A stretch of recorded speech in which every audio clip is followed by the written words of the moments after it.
Hello, friends. Welcome. Good morning. Thank you so much for joining us here for our Sunday morning meeting at the Community Church of Boston. We are here at Community Church of Boston, and we also have a virtual audience joining us by Zoom. And it's 11 a.m. here on the East Coast on January 29th. So we're really excited for today's program. We have Professor Richard Wolff joining us, and we have musician and activist David Rovix joining us as well. And we have an audience all across Massachusetts and I think the US as well. So welcome, friends, again. Thank you so much. And to kick us off this morning, we're going to pass the floor to David Rovix, really great activist and songwriter and singer, and he's going to introduce his song that we're going to be hearing. David, take it away. Thank you. It's so good to be here, and I'm honored to be opening for Richard at the community church. And it's I was trying to think of which couple of songs would be appropriate for the occasion, and I particularly knew that I wish I could sing it for you live, but it's 6 a.m. here in Hawaii, and I don't have my usual sound set up, so it would sound bad. And also, yeah. Anyway.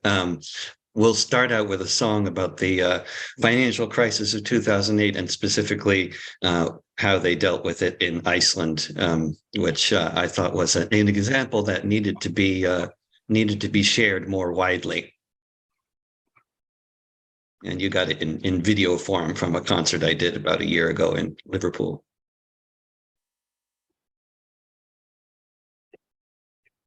Historical. It's about 2008.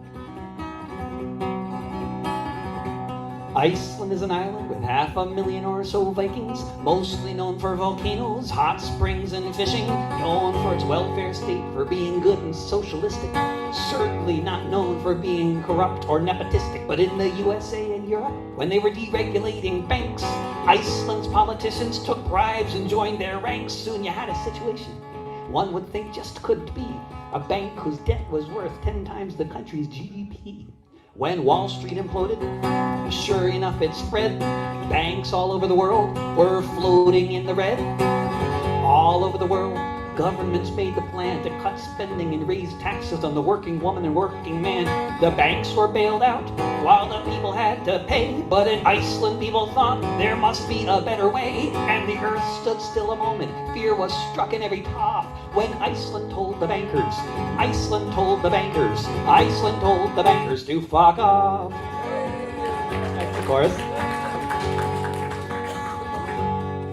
Folks were in the streets in Reykjavik and just couldn't be ignored. They said this is a debt we Icelanders can't afford. Let's guarantee deposits of all our people, yes indeed. But as for all the speculators motivated by their greed to make really dumb investments, to them Iceland said good luck. Sorry for your losses, but we don't really give a fuck. The 1% all trembled when they took away the trough.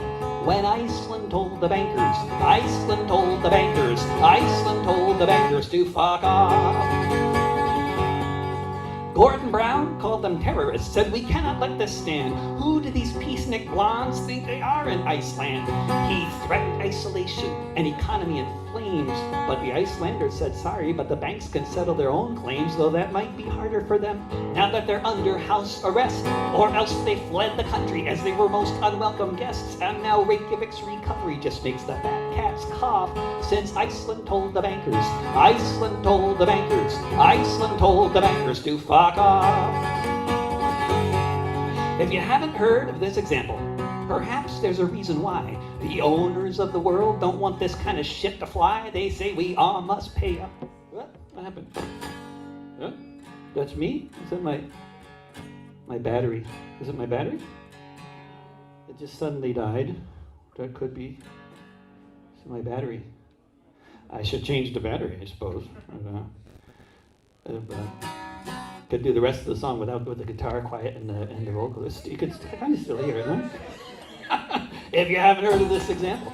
Perhaps there's a reason why the owners of the world don't want this kind of shit to fly. They say we all must pay up in this shakedown by the mob if we can't afford to pay the rent because we don't have a job. They say it's not their problem if we're forever shackled by their debt. We must save the 1% from the fate they should have met. But there is an alternative, though it makes the fat cats scoff, since Iceland told the bankers, Iceland told the bankers, Iceland told the bankers to fuck off. Since Iceland told the bankers, Iceland told the bankers, Iceland told the bankers to fuck off.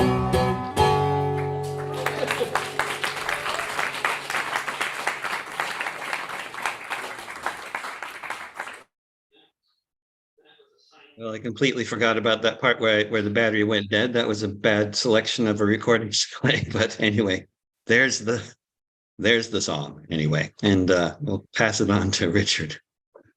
Yeah, David, thank you so much for the song and for joining us. I forgot in my haste, I forgot to do our ceremonial candle lighting. So I'm going to do that now. I'm going to do our ceremonial candle lighting right now. And here we go. Dean isn't with us today. He's in Maine, I think. I think he was doing a concert last night. So I'm filling in for Dean Stevens. My name is Amar Ahmed. Last night here at the Community Church of Boston, we had a peña, which is basically like an open mic. There was people reading poetry. There was people doing music, playing guitar, singing. So it was really great. It was a lot of fun. It's on YouTube. We had Jose here and Alan and Charlie Welch and so many people. So that's great. I want to take a second here to share with everyone our community church community, a book that I'm almost finished reading. I was reading The Grand Chessboard by Zbigniew Brzezinski. Zbigniew Brzezinski was the national security advisor for President Jimmy Carter. And he wrote this book in, I think, 1999, The Grand Chessboard, American Primacy and Its Geostrategic Imperatives. The Grand Chessboard he's referring to is all of Eurasia, from Europe to Asia. And he's talking about how to win the game of chess, I guess, against Russia and China, and how to maintain American primacy. This is like a manual. So this is very, very fascinating book, and it's actually helping me better understand the current conflict in Ukraine, the Russia-Ukraine, US-NATO proxy war conflict.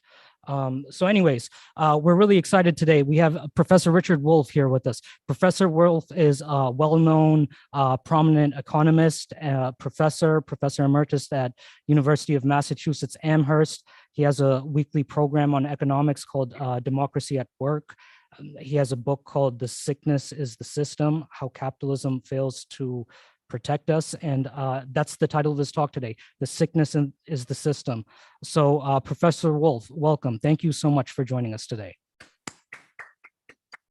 Thank you very much for inviting me. I've done this a couple times before. It's always been very gratifying for me to talk to the community church in Boston. I talk to other community churches as well. I want to begin by thanking the wonderful music. I could not be more pleased with that song, with its lyrics.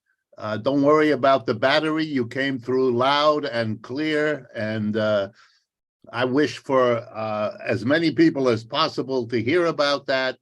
Iceland was unique in what it was willing to do, and it is absolutely not understood hardly anywhere, and you nailed it by explaining to us why that might be. So thank you very much. Beautifully chosen, beautifully performed. I hope to do something similar, although without the music. But before I start, I have to ask you to understand something you probably already understand. It's that old adage that if you don't like the message, please don't take your anger out on the messenger. I am going to be describing to you as best I can what the situation is with the United States' economic system, which has a name. It's called capitalism. And it is, to give you a hint of where we're going, It is a system in very deep doo-doo.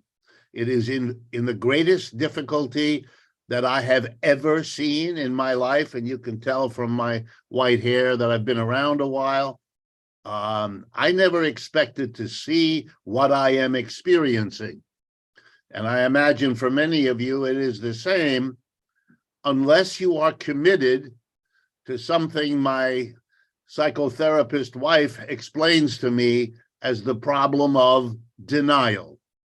Not a river in Egypt, but an inability to confront what it is that's going on, because it's frightening. It's a very human thing to do.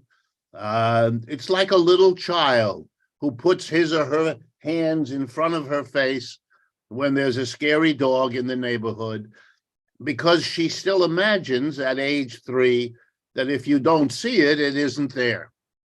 And if you don't see what's going on around us, then perhaps it isn't there. And that is something which our political leaders and our cultural leaders and our economic leaders, that's one thing they all have in common with very few exceptions, namely a commitment to denial. So my presentation today is going to try to break through all the mechanisms of denial that surround us in order to tell you what I think is going on. I'm not infallible. I make mistakes like everybody else, but this is the fruit of a lifetime of observing U.S. capitalism, which I was born in the United States in Youngstown, Ohio. I've lived and worked here all my life. I have never seen anything like the situation we are in now. And to give you the framework and then jump in, I think that the history of the world is a sequence with interruptions, but a sequence of empires. The Greek, the Roman, the Persian, the Egyptian, the Chinese, I mean, I could go on. And they all have something in common. They are born usually out of the demise of another empire. They evolve and change over a period of time, running from a few decades to a few centuries, and then they die. They pass away. The most recent one, perhaps the most and best studied, was the British Empire, which, depending on how you want to count, goes from around the 16th century to the end of the 19th, more or less. So 3 or 4 centuries, depending on how you count. And out of the disintegration of the British Empire, literally punctuated by the war, the independence war that swirled around Boston, right where you are, a part of that empire broke away. And in an important lesson, the empire denied that this was building, even though it was building across the entirety of the 18th century. Denied it. And then in 1776, the denial blew up in its face as the colonists here in this part of the British Empire, by the way, a relatively small, relatively unimportant part of the empire, wanted its independence. And a war was fought, which, to the surprise and chagrin of the British Empire and George III sitting on his throne in England, the British lost. Not to be forgetful, let me remind you that in 1812, they tried again, and they lost again. And with that, set in motion the disintegration of the British Empire, which ended in World War I. Out of it emerged the American Empire. American capitalism across the 19th century resolved certain key internal contradictions, holding them back, most notably the bizarre coexistence in this country of a capitalist Northeast and Midwest and a slave South. That was resolved by the willful destruction of slavery by the capitalists. Remember, the Civil War is the expropriation without compensation of the single most important wealth of the South in this country, the slave. The slave was emancipated and thereby the white master impoverished. A very stark disregard for the sanctity of private property. And capitalism, having destroyed its competitor with enormous violence, took off. Starting in 1870, the United States capitalism had a century of economic growth. The most amazing thing is, if you look at the statistics, crude as they are, especially in the early years, the United States grew uninterruptedly for that century, roughly 1870s to the 1970s. Every decade, real wages of workers were higher than the decade before, even across the Great Depression. Profits grew even faster. So you had this bizarre situation, quite rare in the world, of a capitalism that was able to give rising profits to its capitalists and rising wages to the mass of its workers, with, of course, the exception of those workers with the bad luck to not have been born white. Very important that they sink in. Why? Because if you do something like this, if you have a century of economic growth under an economic system like capitalism, it isn't so surprising that you think of the United States as exceptional, because in that regard, it was. If you're religious, perhaps you think God likes Americans better than he or she likes other people. If you're not religious, you will attribute it to who knows what. Entrepreneurship, my professors used to like to say, whatever in the world that's supposed to be. But it was exceptional. And Americans, whatever their other orientations, took on the notion that we live in an exceptional place. And they then really ran with that ball and began to imagine that this exceptionality was somehow inherent, and so it would last forever. It was upward and onward, the American economy, and it would carry our culture around the world to become the world's culture. Our political system would be the model.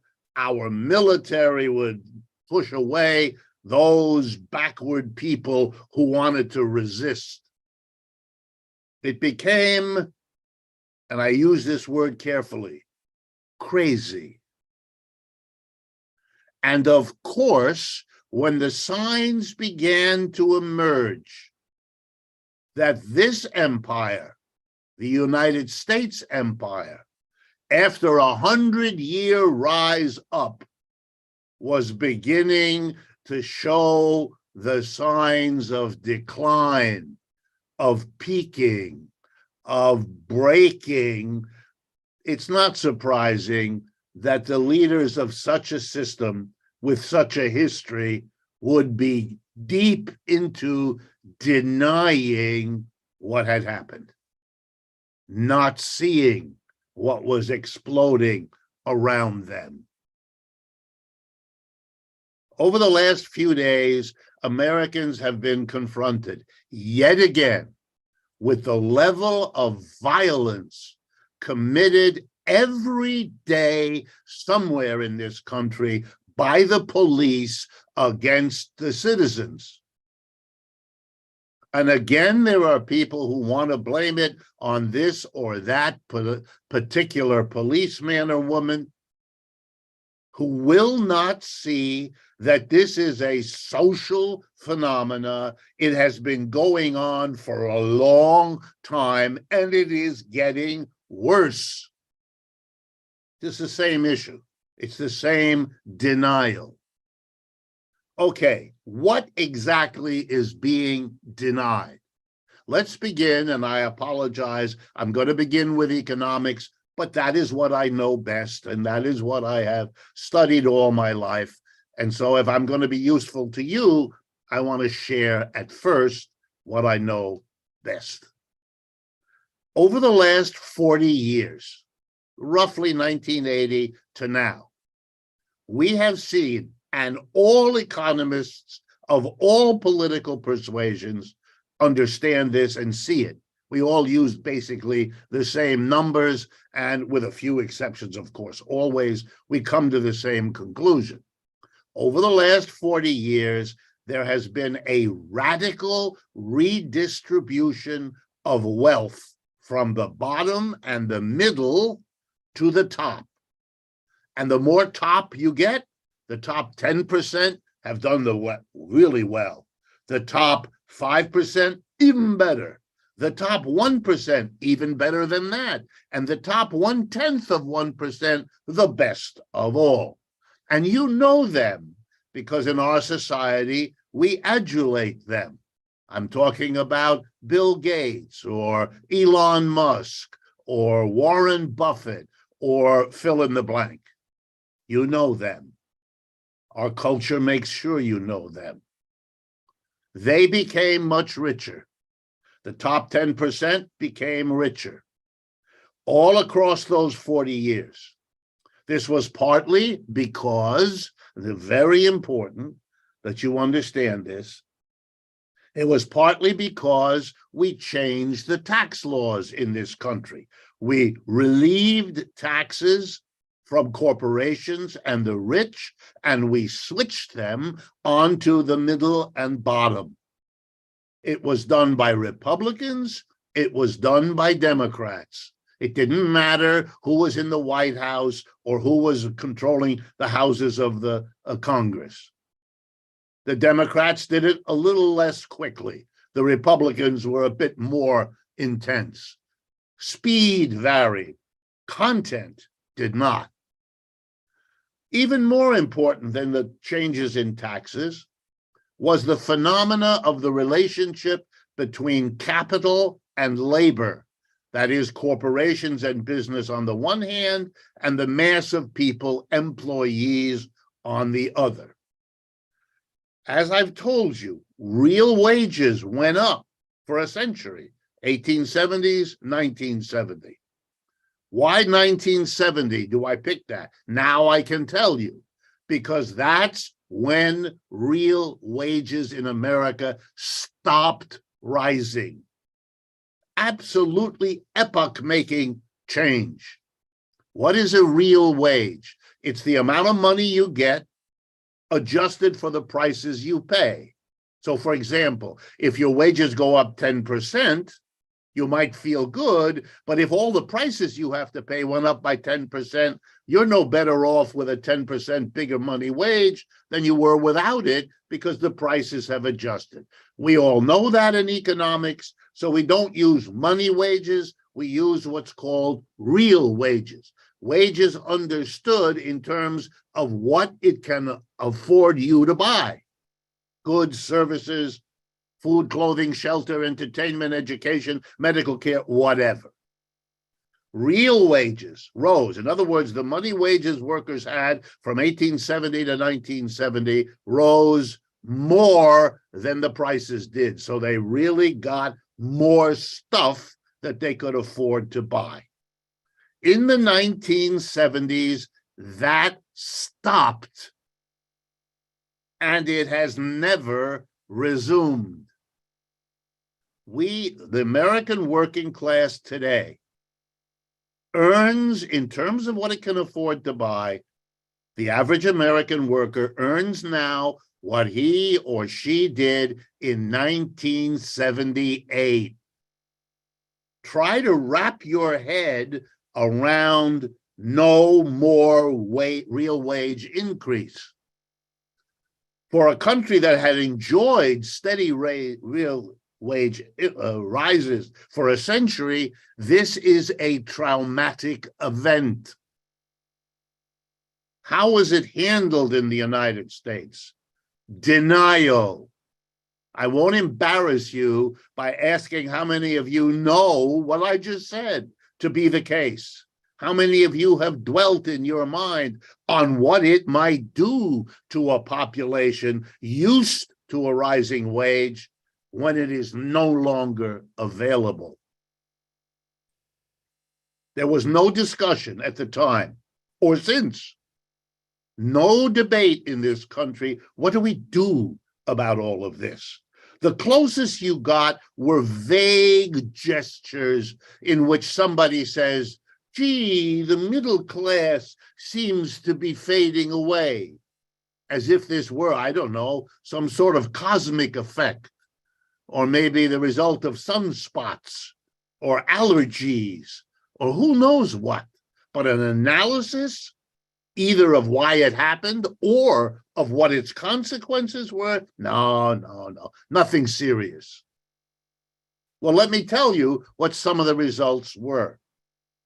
Number one, by far the most important socially, the women of the United States left the home where they had been sequestered for the earlier parts of American history and had to go out and do wage labor en masse.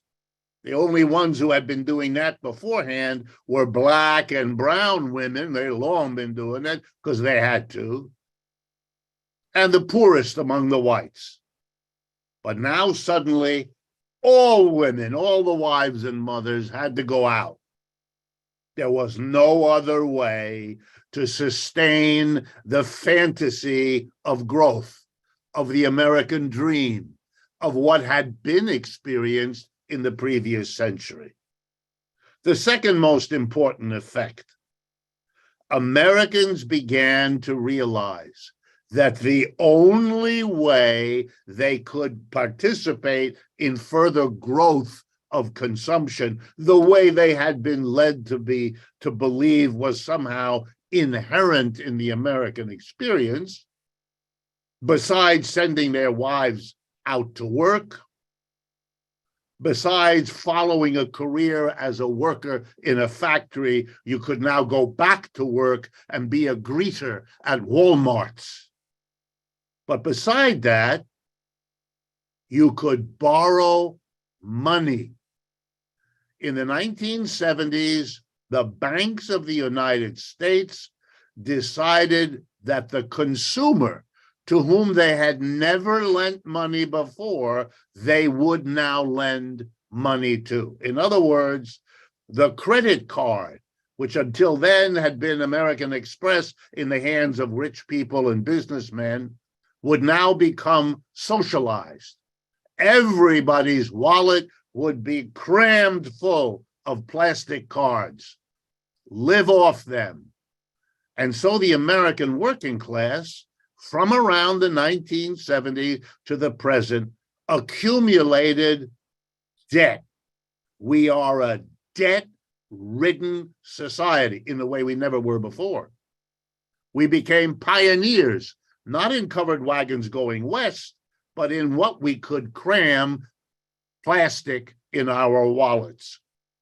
All the growth of consumption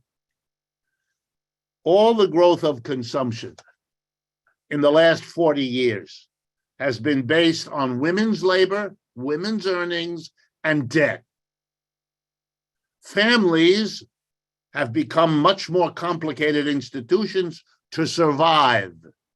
If I had more time, I'd go into that with you. We have the highest divorce rate in the world. We put our families under levels of pressure that would be impossible for anyone to sustain. American women consume more psychotropic drugs than any other population on the planet. Why? Because they are druggies? No, because we put them under impossible pressures, which blew up the family, since the mother was what held the emotional life of so many families together. And she was now as exhausted as the husband coming back from her hours of work.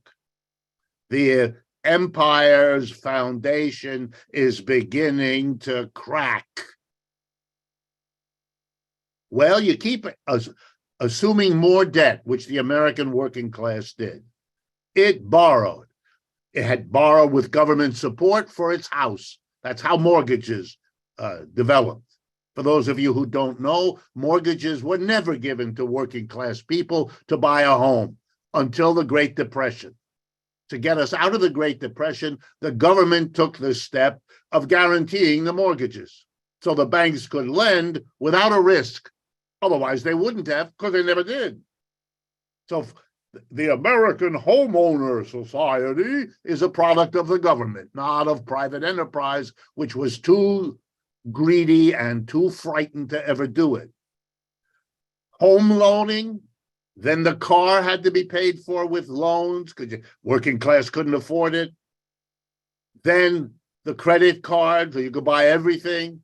And then in the last 20 years, a new indebtedness, the college student.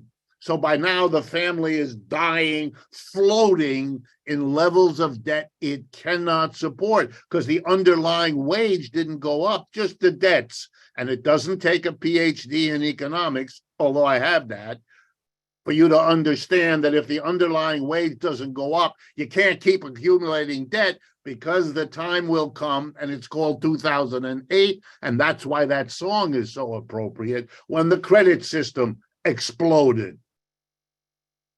Cracks in the empire. This system is so committed to inequality that not only did it grow over the last 40 years, as wages stopped rising, of course, where would workers' income go? They couldn't grow. Their wages were flat, but they were becoming more productive all the time. The last 40 years are the computer, the robot, artificial intelligence, all of that. Workers' productivity goes up. Workers' wages are flat. Wages are what the employer gives you.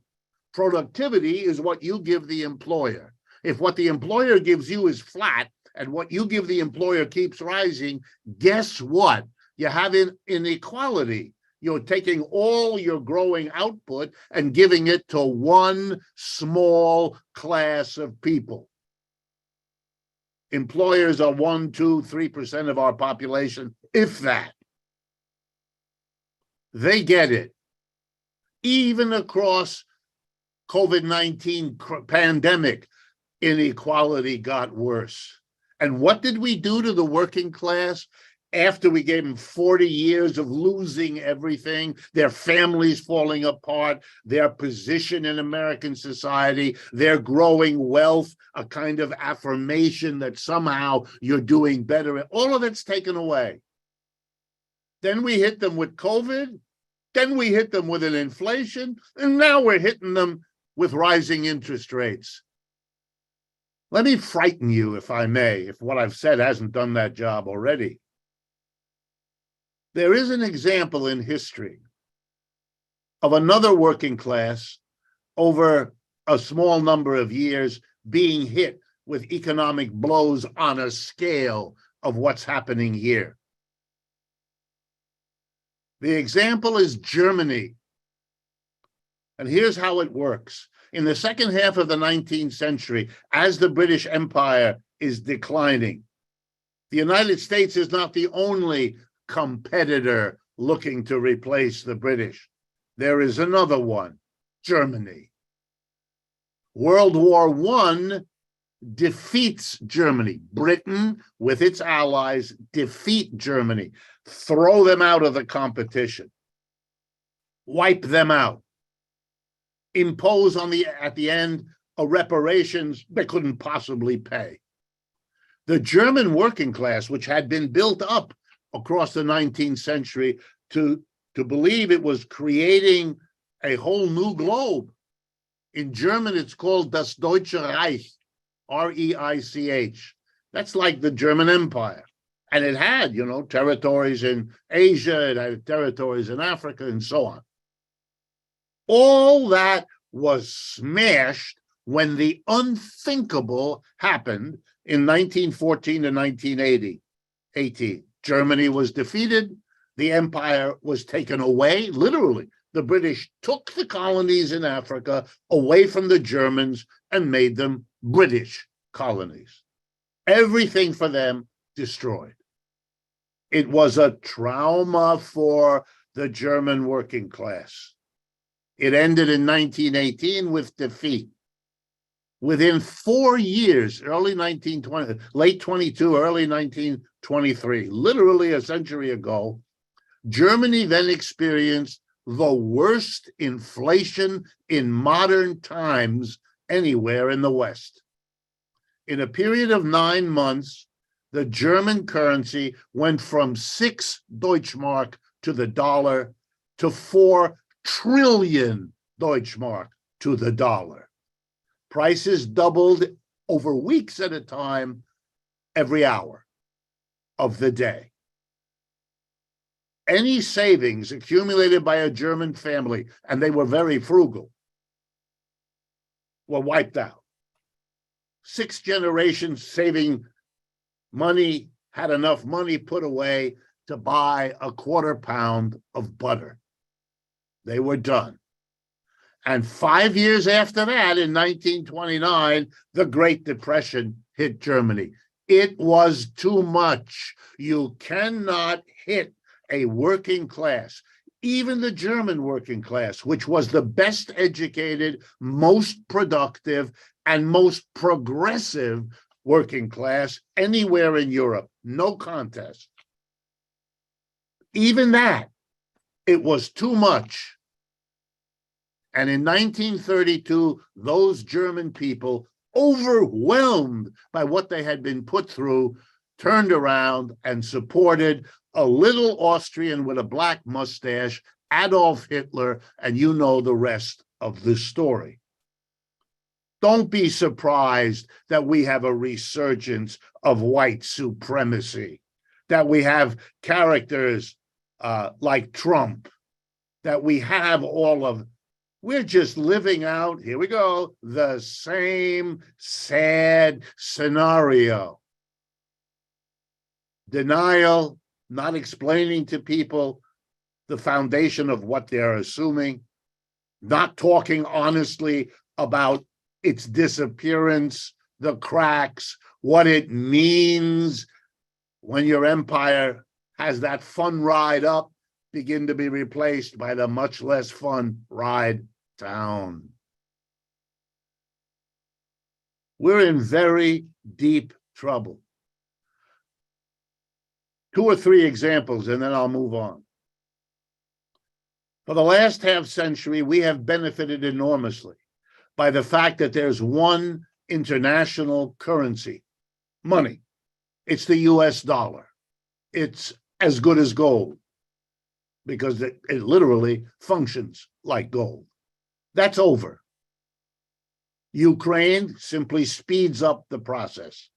China, Russia, now Saudi Arabia, Iran, Venezuela, and many more countries are signing up for another international currency, and it shouldn't come as a big surprise whose currency that is. It's the currency of the People's Republic of China.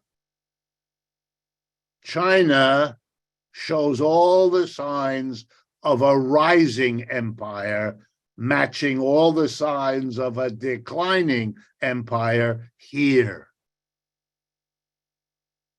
You may not like that information. You may be upset by it. That's your business. But to pretend it isn't there, let me give you just some numbers. I'm an economist. We do that. One of the things we do as economists is we look at the size of an economy to gauge relative economic power. And the number we use, it's crude like all numbers, but it gives you an idea, is called GDP. It stands for Gross Domestic Product. It's a measure of the output of goods and services in one calendar year. So it helps us if we look at it and we measure it, and it's measured for every country on this planet. It gives us an idea of the relative size. Okay, let's now do a comparison of three countries, Russia, China, and the US, to get a sense of their economic wealth, their economic power, their economic footprint, if you like, in the world. To give you an idea of, and if you didn't know this, think about what that might mean. So I'll start with Russia. The GDP, most recent year of Russia, it's about $1.5 trillion. The GDP of the United States last year was $21 trillion.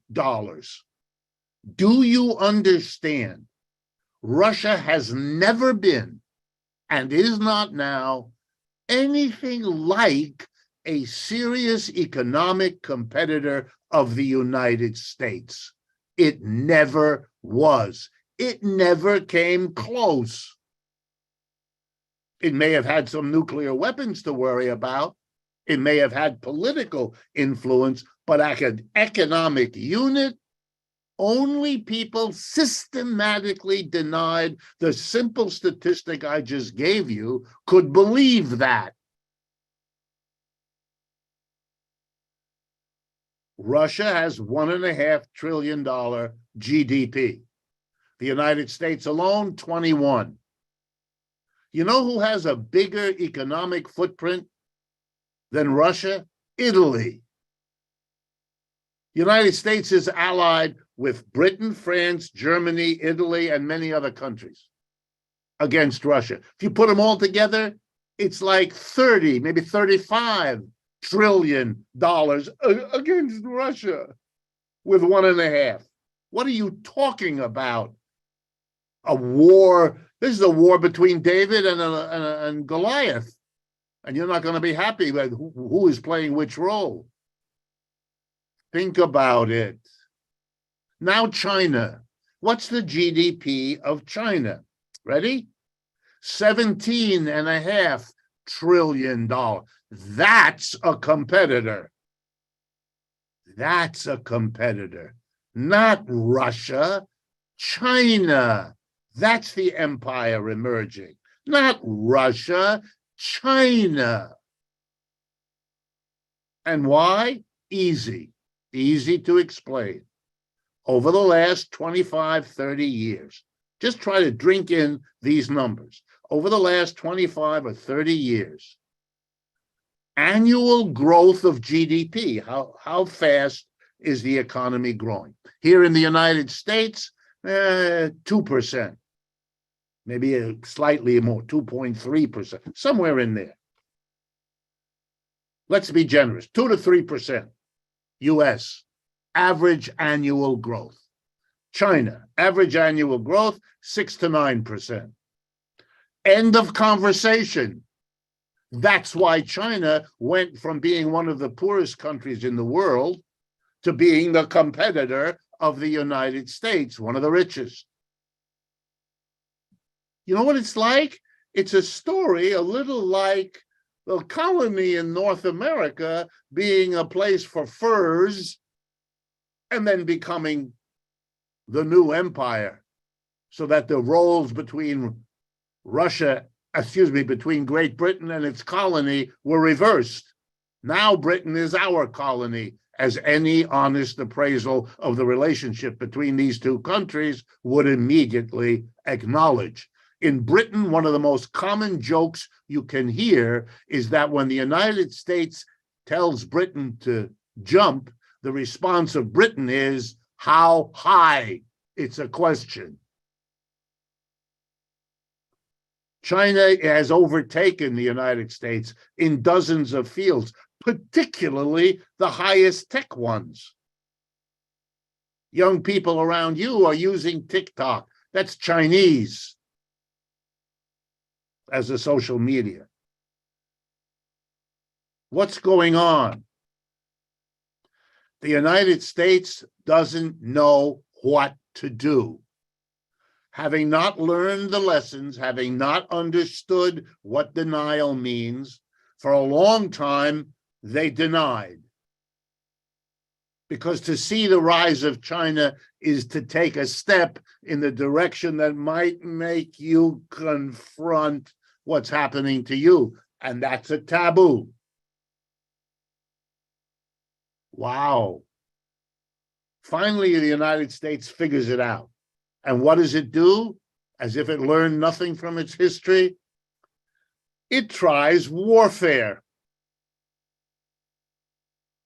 It tries to slow down, to stop, maybe even to reverse history, just like Britain did.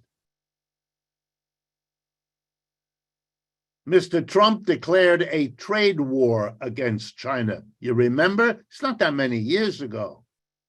He applied sanctions. He applied tariffs. He did everything he could to stop, to reverse it. None of it worked. It was one big, fat failure. Now we are in a war, we, the US and its allies, with the most important ally China had, Russia. That's what's going on in Ukraine. It has got nothing whatever to do with that sad country suffering this war. Talk about being in the wrong place at the wrong time. That's the truth of Ukraine. All the rest is propagandistic foolery on both sides. This is about weakening the ally of China, which Russia is. When the war started, Mr. Biden predicted the Russians couldn't last a few weeks. With this armada of countries and weapons and wealth and you name it, he referred to what they were doing as the mother of all sanctions, which it was, the greatest sanction program ever applied. Russia wouldn't last. The ruble would be valueless within weeks. All of that, 100% wrong. The ruble is worth more now than it was before the invasion. The Russian economy bubbling along pretty well. Took a dip right after, came back most of the way. You know why? Because the sanctions mainly stopped buying oil and gas, which is Russia's lifeline. That's what Russia is, an exporter of oil and gas. I'm exaggerating, but it's the basic story. And Europe said we wouldn't buy it anymore, and that would have crippled Russia, except Russia found other buyers. It's not a complicated story. China bought more. India bought tons more. Saudi Arabia is reorganizing its economy. Pakistan is making important agreements with the Chinese and the Russians. The world isn't, guess what? Controlled by the United States. It's over. It's all around you.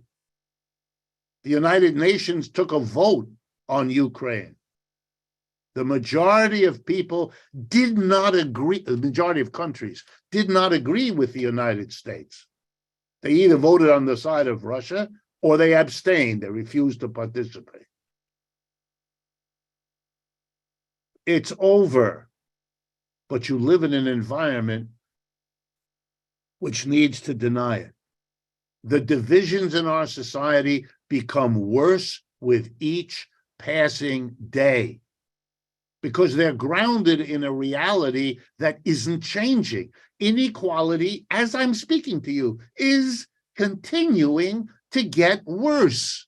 Corporations are working as hard as they ever did to pay no taxes. The mass of people are suffering on a scale that is unspeakable. The inflation we're still have. Prices are going up roughly twice as fast as wages. That's a destruction of the working class. Prices are going up twice the rate of wages. This is impossible. You can't do this without explosions. Now, the explosions are happening in our country, but they're not happening out of an understanding of what I've just told you. Just think about how much of what I've just told you is relatively new for you, and you're open to it. You think about these things. That's why you have something to do with the community church in Boston, of course. That's why you invite people like me. I get that, and I appreciate it. But for most Americans, no foundation has been provided. Not in the school, not in the media, not from the political leadership, nowhere. And not from the churches either, in general. So they explode how? By taking it out on one another.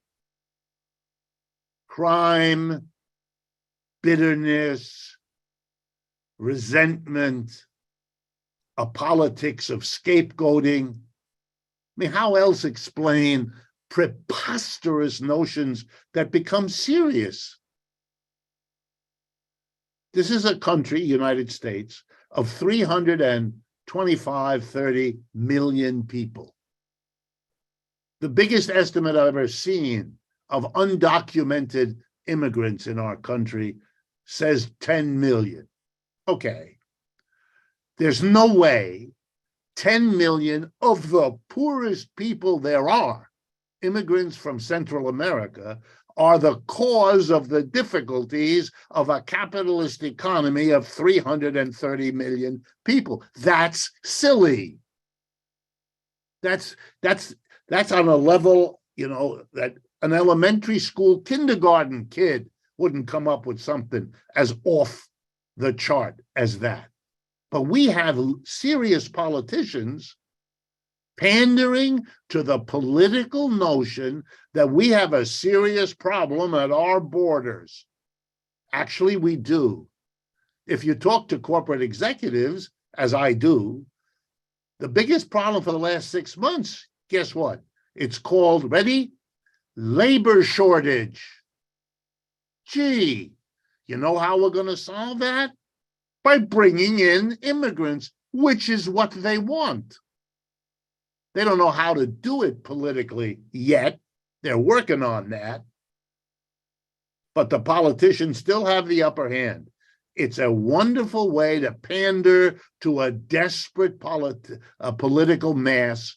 Elect me and I will build a wall so they can't come in. What? What? That's so nonsensical. By the way, it never works. But besides that, it's nonsensical. It just shows you. Or to be angry at black and brown people as if they're your problem. What are you doing? What is this craziness? You're desperate. I understand that. You've been suffering. You have. You have a right to be angry and upset. No question. You do. You have been screwed in this system, having been led to believe by those 100 years that the opposite was waiting in store for you. Instead, you're being slapped and whacked and deprived with no end in sight. I teach at the university. I'm surrounded all the time with people in 18, 19, into their 20s. They are not happy, this generation. They don't see good jobs. They don't see good futures. They don't see any of it. They were led by their parents and this culture to expect what they now know they're not going to get. And they want some answers too. The most recent Gallup poll indicates that a majority of Americans polled randomly, 35 years of age and younger, when asked, would you rather live in a capitalist or a socialist economy, the majority say socialist. You know, after half a century of ideological pressure against everything social that I grew up in, I'm a product of that. This is amazing that the point of view could be twisted like this. And when you talk to students, as I do about this all the time, I quickly learn this, the polling is correct, but it's not that they like socialism, they haven't a clue what it is. Those votes, that polling is because they are angry at capitalism. They know that that system is not for them. Socialism, I mean, let's try that, but it's not that they like socialism. It's that they don't like capitalism. But that has to be faced. I'm not making these numbers up. You can't come away from what I've just said with an imagination that all is well in this empire. But I'm not done. I'm not done. The level of political battle in this country is fierce. Republicans and Democrats attack each other. Literally. January 6th of last year, it was physical. They wanted to kill Nancy Pelosi or Mike Pence or whoever they got in their confused mind pegged as the enemy, the scapegoat, the one who did bad. Now we're blaming Russia. What? Russia invaded. I've been a victim of war in my own family, in my own life. I'm against war. War's no way to solve problems. The Russians could have done something else, should have done something else. I get that. But like with every war, you have to ask, why did it come to this? Russians have suffered from war as much as any other country in the last century. They're not going to go into a war easily and quickly. They're not like the United States, upon which no war has been fought in the last century. Both world wars killed more Russians than anybody else. They know. They know. So why? You have to ask why. We don't. You know what we do? We demonize Mr. Putin. I don't like Mr. Putin either, but what? You know, we demonize Saddam Hussein. We demonize. That's very American. The other guy, the guy you're fighting, is the total sum of all evil in the world, whereas you are beautiful vanilla. What? Are we really that childish as a people that we can't ask the question, what happened here? Why did it come to this? You know, throughout the whole time of the Soviet Union, when we were told we were in a great struggle between capitalism and socialism, we didn't have a war between those two countries. Now we have a war with, when did it happen? After Russia stopped being socialist, went back to capitalism, and now we have war. You know what the big wars in World War I and II were? They were among capitalist countries. Was the whole story about capitalism and socialism just that? A story? Is war one of the gains we get from pushing socialism out of Russia? Those are real questions, but of course we can't answer them because we're fighting evil. We're fighting evil. The Russians commit war crimes. I don't doubt that they do. And the Ukrainians, they don't? Stop. No one is that foolish, but the American people get told these stories and they add up. So let me end with military. Since the end of World War II, the United States has invaded small countries repeatedly, violating norms, rules-based international order. It invaded Korea. It invaded Vietnam. It invaded Iraq. It invaded Afghanistan. It lost all of them. The wars were lost. Korea, Vietnam, they all were lost. The Communist Party of Vietnam took over that country. The Taliban took over Afghanistan. I could go on. They lost. They didn't win. They lost. And if you look at the line between the Russians and the Ukrainians, it has moved westward relentlessly for the entire year of this war. There is no question of who's winning and who's losing. Only in the minds of people committed to denial are these things going on. I'm not asking you to endorse either side in this war. I'm not asking you to endorse China or the Chinese system. I'm just asking you, and I do this with all my public speaking, I'm asking you, look at the reality you have in front of you. Don't be afraid. The danger lies in denial, not in facing it.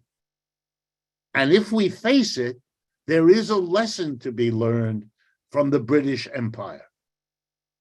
After 2 attempts to militarily force the United States back into the British Empire, after those 2 efforts had failed, the British Empire stopped trying and decided instead to try to work out a relationship with the United States, which it did. Not the greatest job, but did a pretty good job. The biggest waffle came in the US Civil War when the British seriously considered siding with the South.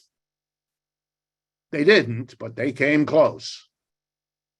After that, though, once they could see who won there, they went with the winner. A very courageous move once the war was over. But maybe we have to learn that we have to live with the People's Republic of China. It has virtues. We could learn from them, just as they could learn from the United States. And that would be a better plan than what they're doing now. The American 7th Fleet is in the China Sea. There is no Chinese fleet on our border. We are there. We are there. We are threatening them. We always have. This is a country that is now our economic competitor. Its global political reach is extraordinary. And it has 4 times the number of people we do. And now that they're closely allied with India, you're talking about the 2 largest countries by population on this planet. You better come to terms with them, because the prospect of defeating that in a war, that's a war everybody loses. So you don't have that option unless you're crazy. Denial is never a good idea. Among psychologists, here's a truism. We all suffer traumas, particularly when we're young, children. And a trauma is bad. But a trauma that's denied, a trauma that can't be spoken, a trauma that can't be discussed, is always much worse. You figure that out as you get older, and maybe you can go and have a therapist help you return to that trauma, to do the work of working through it that you couldn't or didn't do when you were younger. That's the premise of much of modern psychotherapy. But it applies here too. We have to stop the denial and face what is going on. Otherwise, we are going to get ourselves into one mess after another. And who's going to do it? The corporations that are profiting from this system? Unlikely. The rich who have become richer for 40 years, are they likely to question the system that has rewarded them that way? Unlikely. You know who's going to do it, if anybody does? It's the mass of the people, the employees of this culture. Or, if you allow me the old language, the working class. Because it's their ass that's on the line. They're the soldiers and they're the taxpayers who keep the system going. And that's probably why denial has won over honest confrontation with our reality.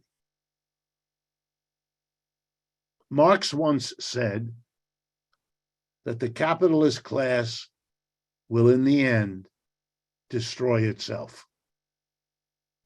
The question for all of us and all of you is, will we let that system take us down with it?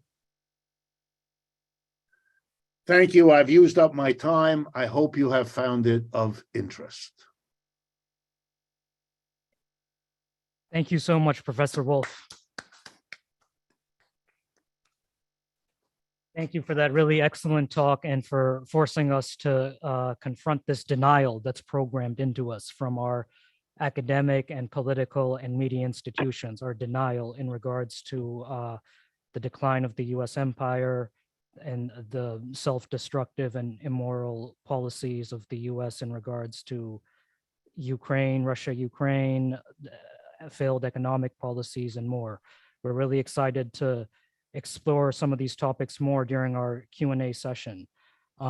First, I want to make some announcements. We have people who came in. We have about half a dozen people who streamed into the church during your talk. So we have a little collection basket here. I'm going to pass it around in the church auditorium.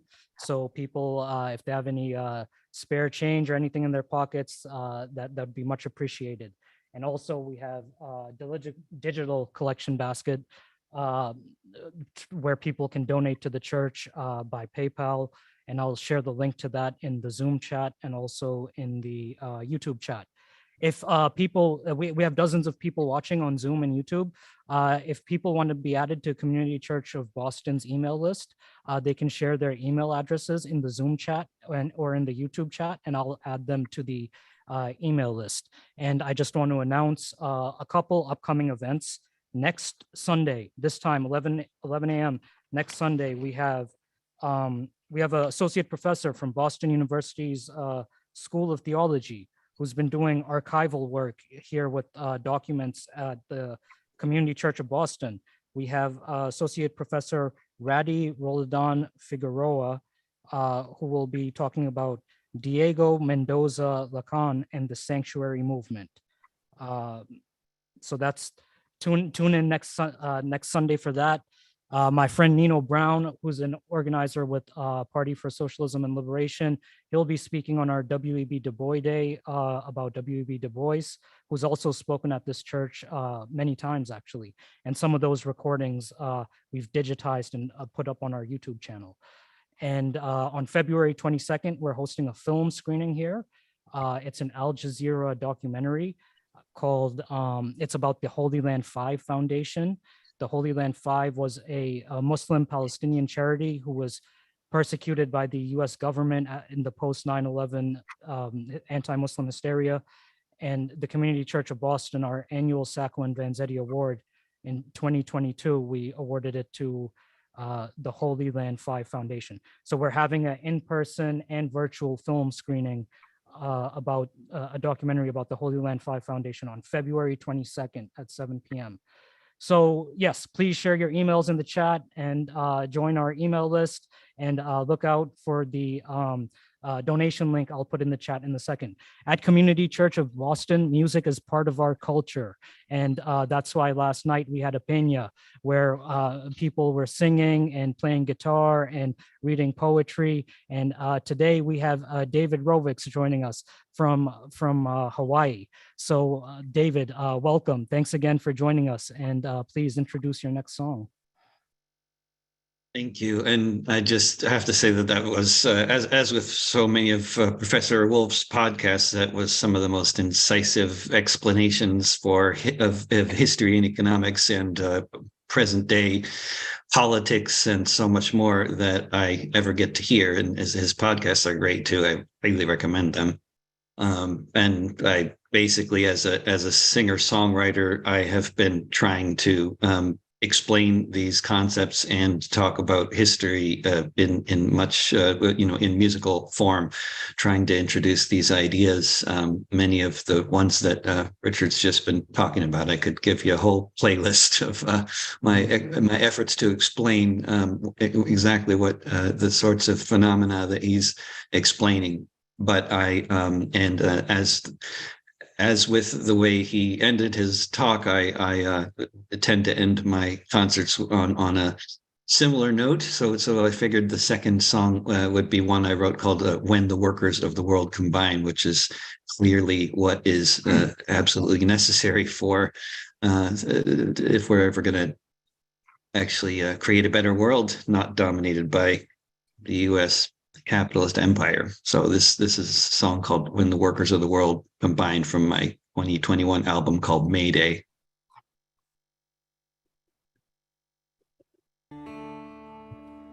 What we need is to identify as one big working class and get rid of all the bosses. I think I might be simplistic, but I think it would be a good place to start. We can work out all the other differences after we do that, maybe.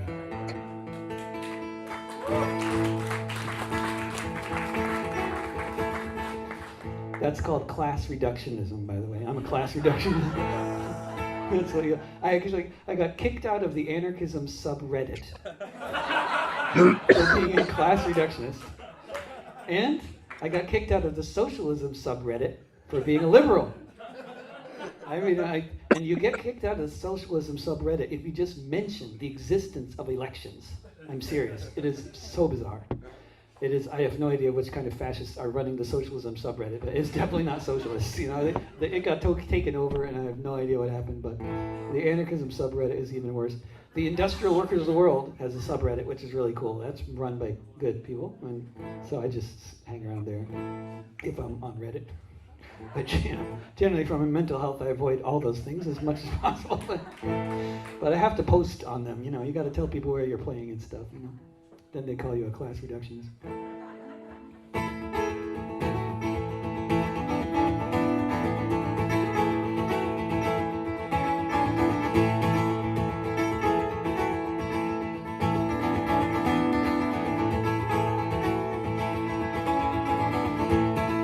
Fifth month of the year, on the 1st of May, known around the world as International Workers' Day. You'll still see people marching in every corner of the earth. St. John to Santiago, Kerala to Perth, all keeping alive the fantasy what could happen down the line when the workers of the world combine.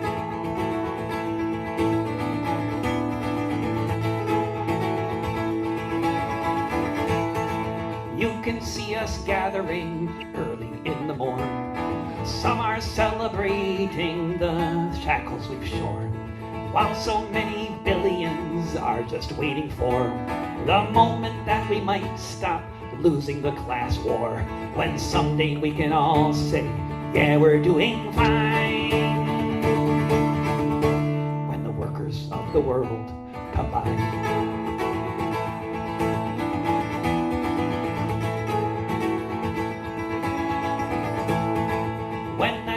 Arrives, maybe it looks like May Day, like a festival that comes home and doesn't go away. Every race and gender, every walk and station, with the working class united, every land and nation. Then just watch what happens when we follow the same sign. When the workers of the world combine.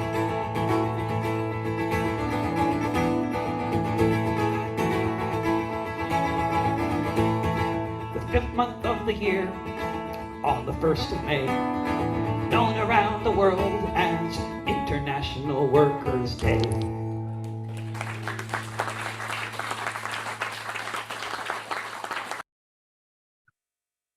Awesome, David. Thank you so much for that great song.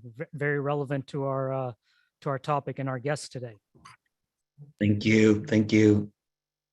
Awesome. Okay, so Professor Wolff, we have tons of questions piling up. There's a lot of interest in this topic. So to get this started, could you talk a little bit, in the financial news, like CNBC and whatnot, there's a lot of commentary about inflation and the Fed and interest rates and the Fed raising interest rates and corporate earnings. Could you share your thoughts about some of this with us? And will there be a stock? The S&P 500 declined like 20% last year. Is there going to be a stock market crash bigger than 08? What's your thoughts on the underlying economy? Well, you shared some of your thoughts about the underlying economy, but do you foresee events worse than 2008? Okay, here are some of the problems. I don't know how to predict the future. And to be honest with you, I don't think anybody else does either. And so when I'm asked to do that, this is the answer I give. I can tell you what's going on, and I can tell you even a little bit about where it points. But beyond that, what exactly is going to happen and when it's going to happen, you really would be better advised to go to the nearest amusement park, find that lady in the booth who will tell you, if you give her a buck, by looking at the lines in your hand or in your furrowed brow, exactly who you'll be sleeping with 2 weeks from now. And hopefully you understand that this is an amusement. If you agonize because you really don't want to sleep with that person too, you've misunderstood what this is about. She doesn't know any better than anyone else what's going to happen to you in 2 weeks. So I can't do that. And I would urge you to walk away from anybody who suggests to you that they can do it. And for sure, don't give them any money. Well, Professor Wolff, let me just adjust my question a little bit then.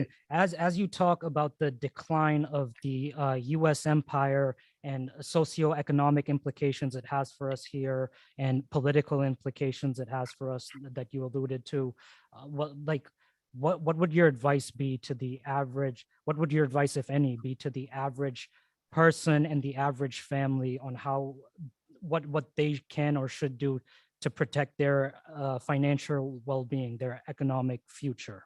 Would you have any advice to the average person in regards to that? Okay, well, let me try. There were other parts of your first question that were perfectly good, and I would like to answer, but let me start by trying to respond to this.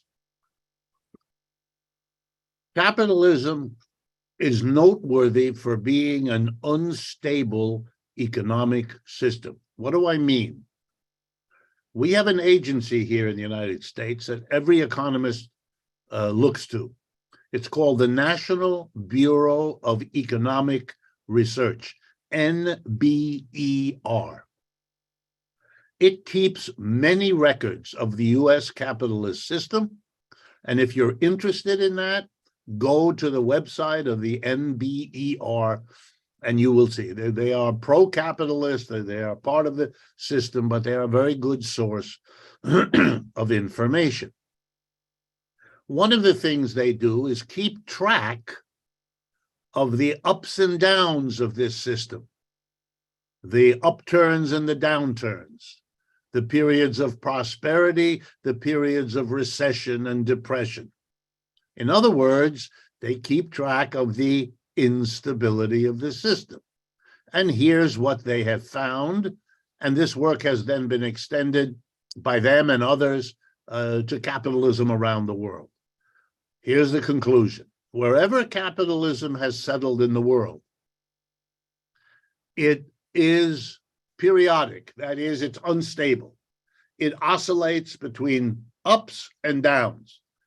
If you remember from high school, the sine curve, the way that kind of thing goes up and down, that's capitalism. And here comes the numbers.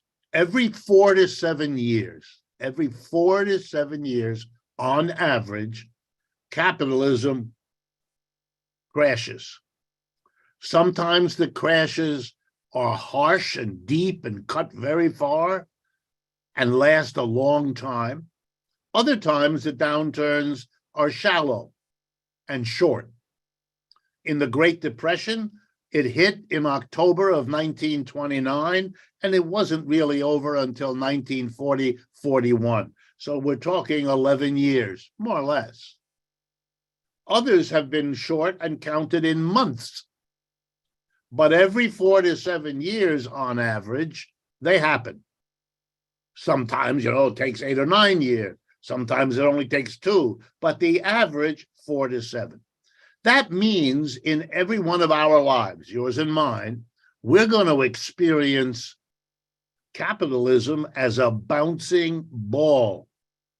When the economy turns down, suddenly, millions of people here in the United States lose their jobs, lose their incomes. And if that lasts for years, which it typically does, this is a momentous interruption of life at best and a catastrophe at worst. Therefore, any family now worried about its future should understand you should be. You live in a very unstable situation. I would therefore, because I think we are in for particularly rough turbulence in the years ahead, I'd be careful about making large expenditures. I would try very hard to save money in order to help you through hard times. It's not only that the system is inherently unstable. And by the way, for 300 years, capitalism has tried, it really has, to do something about this instability, to stop it, to reduce it, to moderate it. It has tried to get rid of it. It has failed to do that. That's why we just had a doozy, the 2008 and 9, second worst in our history after 1929 to 1940. And we had another one in 2020, 2021, just behind us. But you better be careful, because on top of that built-in instability, which we have never figured out, there's a whole branch of economics named after a British economist from the 1930s named John Keynes. It's called Keynesian economics, and it has recipes in it for how the government should intervene to soften, to shorten these instabilities. Keynes had hoped he could overcome them. That proved to be impossible. Capitalism has not yet and may never find ways to prevent them. That's why most of last year, and as I'm speaking to you, the majority of financial observers of the American economy, I'm talking about the people who write in the Wall Street Journal or the Financial Times or any of those kinds of outlets, they're all predicting a recession to happen. Either we're already in it or about to happen in the next few months. That's how built in these things are, that we don't anymore question whether we'll have them. The only debate is, when will it hit? How hard will it hit? How long will it last? That's because we have been trained as a people to accept this as if it were like the rain. You know, when it rains and messes up your picnic, you don't shake your fist at the heavens, angry at something or someone for making it rain. we have learned to think about economics that way. Oh, a recession is coming. Let's see, how bad will it be? How long will it last? Of course, the child would ask the question, why are we subject to this? This is awful. When we throw people out of work, is it that we don't need what they were producing? Of course not. Our needs for the outputs of people are as big or greater than they ever were. If we don't want to consume more stuff, let's put people to work greening our society, weaning us off the wasteful consumption that we have been programmed by capitalism to pursue. All right, so let me then also answer a little bit about inflation and interest rates, because there's more nonsense spoken about this topic than almost any I'm familiar with. It really is extraordinary. So let's begin. What is an inflation? All that an inflation is a period of time, that's what it measures, a period of time during which prices of goods and services are generally rising. They don't all rise by the same amount. Some of them rise, others fall. But in general, if prices are going up, that's an inflation. That's all. No mystery. Nothing complicated at all. Both governments and private entities like universities and think tanks keep track, because an inflation has consequences. That's why people are interested in them. Let me give you some examples. When inflations happen, when prices go up, people buy less because their money doesn't go as far. If the price of shoes doubles, you're not going to buy as many pairs of shoes. If the price of hamburgers goes up, you're going to take it easy on ordering hamburgers. In other words, there are consequences to the jobs and the products that get produced in an economy when prices go up. Number one. Number two, if your wages are fixed for whatever reason, you get $20 an hour, then inflation is important to you because you keep working, you keep getting your $20 an hour, but what you can buy with your $20 goes down as the prices of everything go up. So you're upset by that. So here's another one. Corporations, when prices go up, American corporations, for example, discover that they can't sell as many goods abroad as they used to. Why? Because the prices went up, and the foreign buyers say to themselves, I don't want to pay higher prices for those American goods. Maybe I can get goods from China whose prices haven't gone up. So, for example, over the last 3 years, or 2 years or 3 years, prices went up in the United States as much as 8-9% a year, as you know. Over the same period, the inflation in China was, ready, between 1 and 2%. When the president said, the inflation is a worldwide phenomena, that was, I'm going to be polite now, a little wide of the truth.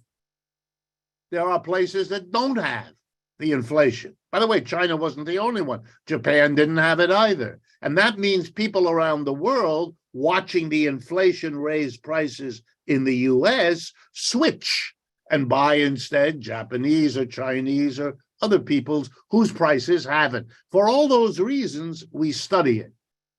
Okay, next question. Why do prices go up in the United States? Here the nonsense gets really spectacular. First of all, let's explain. Who sets prices? In other words, who makes the decision that a price will be raised or lowered or left the same? Answer: employers make those decisions. That's who sets the prices for what we buy. Employers in America are, 2, 3, 4 million, depending on how you count. Significant major employers, much less than that, maybe 1%, if that, of the people. The vast majority of us are employees, currently counted by the US government, about half our population, 160 million. So the vast majority of us are employees who pay prices. A tiny minority of us, employers, set the prices. Aha! That means an inflation is something done by a tiny minority of us that all the rest of us, the vast majority, have to pay. Or else we starve, or we freeze, or we have no place to sleep. Nothing democratic about price setting. Price setting is done by the employer class of Americans. If you've been an employee all your life, you may have noticed the following fact. You have never been involved in any way in setting the prices of what your enterprise produces and sells. That's the employer's prerogative, not yours. All right, now, final question. Why would the employer class choose to raise prices? Well, why does the employer class do anything in its business? The answer is to make more profits. Why do I tell you that? Because that's what they say. I've taught in business schools. That's what business schools teach people to do. If you get your MBA, your Master of Business Administration, you've been through a series of courses that all have one theme in common. The point of business is to make money. The bottom line is profits. That's what you're in business for. So the answer to the question, why does the employer do anything, is always the same, because it's the most profitable course of action the employer can identify.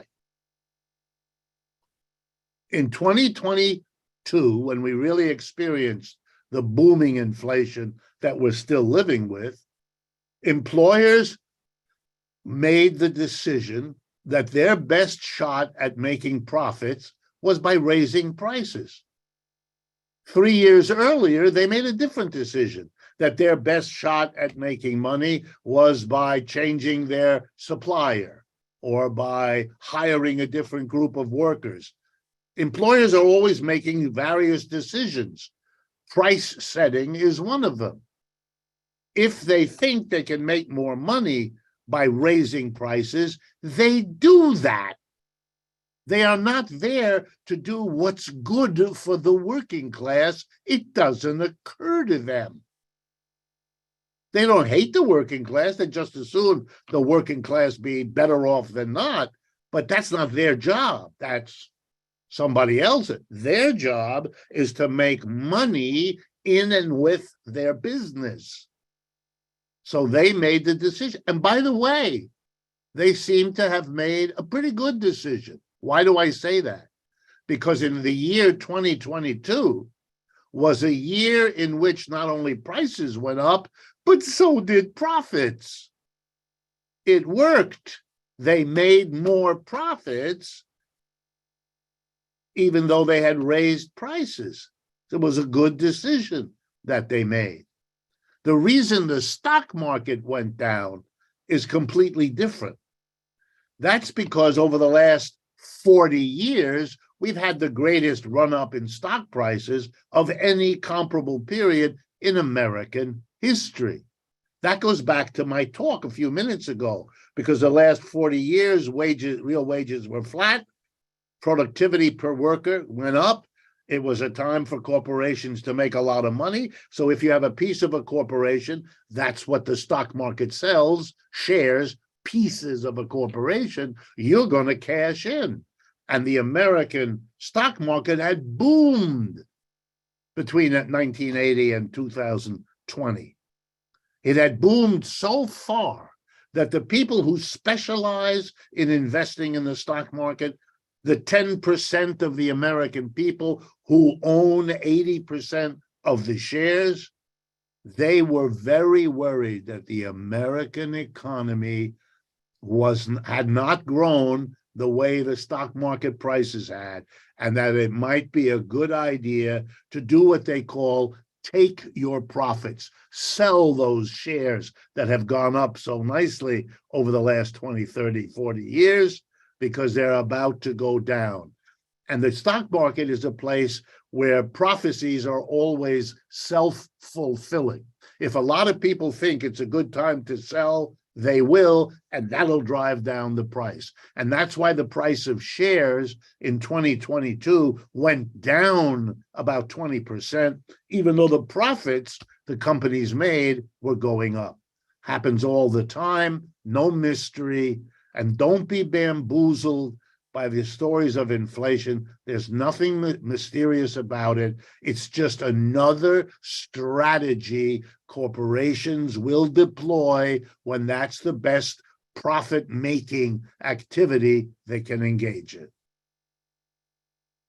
Okay, great. Thank you, Professor Wolff. Next up, I'm going to read a question from Jose Aleman, who's Vice President of the Board of Community Church of Boston and also lead organizer of yesterday's really successful Peña. So Jose Aleman, I'm going to read two questions from him. His first question is, are the BRICS countries, that's Brazil, Russia, India, China, South Africa, are the BRICS countries working as a bloc capable of accelerating the fall of this current capitalist system led by the US? That's question one. Question two is, as he puts it, what's the quote itch of the US empire with Cuba?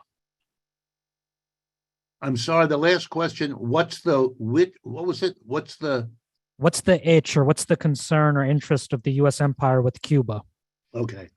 Answer the first question is very simple. Yes, BRICS, that alliance, and by the way, you should be aware, if you're not, that at least 10 more countries have indicated or have already submitted applications to join the BRICS.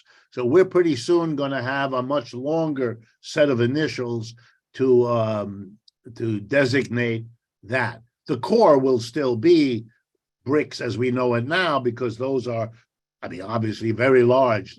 China and India put together is, 1 out of every 4 or 5 people on this planet are either Chinese or Indian.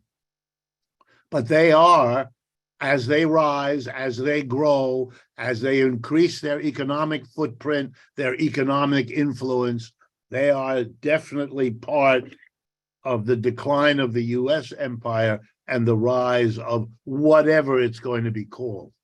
The Chinese have indicated, for those of you that are interested, that they don't want to be the next empire. Now, it's hard to know what to make of those comments. Xi Jinping, their leader, has said this. They want a they want to do this together with other nations. Is that just words? Is that real? Time will tell. I can't tell you how real or not, but it's very interesting that they are saying that. Apropos Cuba, the problem with Cuba now is the same that it was 50 years ago. Cuba broke away from the empire.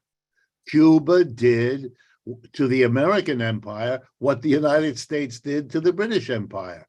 It broke away. It made a revolution on the island.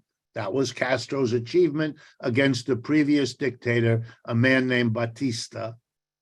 And then when the United States didn't like what it was hearing from him about what he was going to do, which, by the way, was in no way socialist or communist. It was trying to do something for this island so it wouldn't be the rich land that it was and the poor people that lived on it. The United States didn't like some things he was going to do, divide the land. Land was owned in huge blocks by sugarcane producers, etc. He wanted to distribute this among small farmers. Again, widely done around the world. The United States said, you can't do that.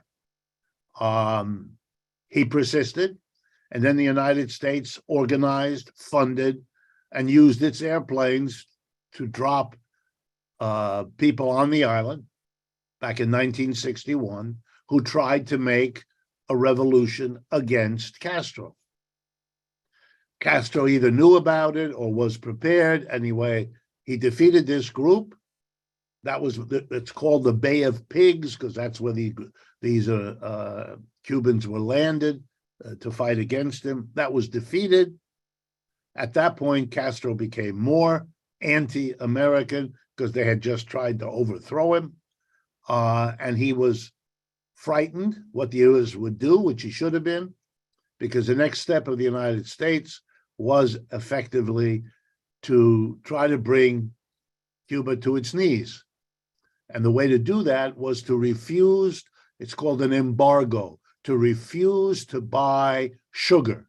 Sugar at that time was the number one economic crop of Cuba. They depended on producing sugar, cane sugar, the best kind of sugar that we have as a food, and basically shipping it to the United States. You remember the distance is 90 miles between Florida and Cuba. And so the United States declared an embargo, hoping that that would destroy the Cuban economy, which if Cuba hadn't been able to find other customers, it would have. At that point, the then Soviet Union, which was what Russia was then, stepped in and said, we will buy the sugar. We will buy the sugar and you'll survive. So Cuba has survived by hook and by crook. After 1989, Russia didn't buy Cuban sugar the way it had before because Russia changed. And Cuba has had a very hard time being so close to somebody. You know, you won't let ships dock there. You punish Americans who go there. You block Cuban cigars from coming to the United States. Castro has arguably the best tobacco in the world. They produce cigars. You can't sell them. By the way, Cuban cigars are available in every corner store in Europe, but not here. And the same is true with their sugar. They've survived, and that's why they're a problem, because they are a lesson to the rest of the world. It may be difficult. You may have a hard time. The enmity of the United States is painful, but you can do it. And that has made the Cubans a very bad reality, especially because it's in this hemisphere. So it's a model most likely for other countries in the Caribbean and for other countries in Central and Latin America. And finally, there has been a problem. The Cubans, I don't know how many, but at least several 100,000 Cubans left Cuba and settled mostly in Florida, a little bit in New Jersey and a few other places. And they vote as a bloc often. And so they can have political power in important states. Florida, New Jersey are important politically in the United States. And if you have a big mass of Cubans there, they can affect the political position of the congressmen and women and the senators that are elected, and they can become a voice in the Congress attacking Cuba. So it's been the effort. Look, nowadays, Obama was open to changing it because you have much bigger problems than Cuba. You know, Cuba has 10, 11 million people, but it's completely different when you have enemies like Russia and China. Cuba becomes a footnote relative to that. And there was some hope that you could normalize relations with Cuba. So it's less of an itch. The Democrats under Obama were willing to go there. The Republicans still make an issue of it, but the Cubans are strong in Florida. Florida is now a Republican base. And Mr. Biden, who's been a hawkish Democrat all his life anyway, didn't want to do what Obama did. But I think I will not be surprised if in the years ahead, there's a relaxation about Cuba. It never made much sense. It didn't get what it was supposed to get. Cuba never became an ally of the United States. And by now, several countries in Latin America are arguably closer to Cuba in their politics than the United States. And we're talking about big ones: Mexico, Brazil, Argentina, Chile. Cuba has friends now much bigger and more powerful than it had for most of the half century that the United States has tried to put it down. Okay, thank you, Professor Wolff. Thank you, Jose, for those questions. I'm going to ask one more question and then pivot to some questions in the chat. We're going to go till about 1 p.m. Professor Wolff, you spoke about the sanctions the U.S. placed on Russia and how Russia has been able to continue to sell its oil and gas to countries like China and India and also Saudi Arabia. Thanks for coming. So the sanctions on Russia didn't work in the way that it was claimed, and I heard an analysis recently that said that like that dynamic it shows the weakness of the financialized U.S. economies, and it shows the leverage of the countries that are producing these raw materials. Do you have any comment on that? And could you share with us some of your broader analysis of the economic implications of this Russia-Ukraine conflict to both the U.S. and also the world? Sure. What the questioner is quite right. If you are sitting on enormous amounts of oil and gas, even with the global attempt to get away from fossil fuels, you're sitting on a very, very powerful asset. Russia knows it. Russia knew it.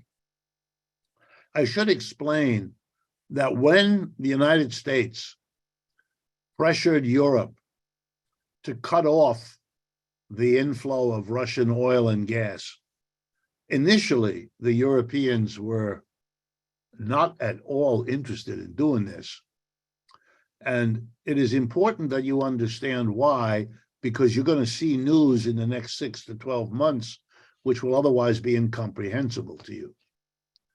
The most important country in Europe, in terms of Europe as a totality, the one country that dominates, the richest, the most industrialized, is Germany. I mean, Germany is the core economic unit of all of Europe.